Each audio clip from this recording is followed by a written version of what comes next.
আচ্ছা, সত্যিকার অর্থে কি আমাদের যে 16টি বছর শুধুমাত্র আমরা সন্তানরা আজকে বাবাহারা হয়ে গেছে, পিতৃহারা হয়ে গেছে, পিতা ছিল হচ্ছে কারাগারের ভিতরে, এটা বলতে হয় ইতিমের মতোই তারা মানুষ হয়েছে। এই 18,500 বিডিআর সদস্য আজকের থেকে আমার মনে হয় নিরপরাধ নির্দোষ বিডিআরদেরকে এখন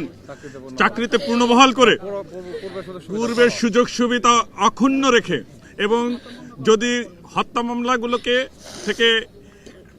খালাস দিয়ে আমাদেরকে পুনরায় এই রাষ্ট্র যেন বিবেচনা করে আমরা যেন সীমান্তের লোক আবারও আমরা বাংলাদেশ রাইফেলস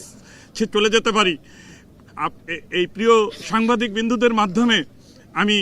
সারা বাংলাদেশকে, সারা বাংলা আপামর জনগণকে এই মেসেজ দিতে চাচ্ছি যেন আমরা পুনরায় আমার যে সীমান্ত আছে সেই সীমান্ত এগিয়ে যেন আবারও যেন সেই রক্তচক্ষুকে উপেক্ষা করে আবারও যেন আমরা এই দেশকে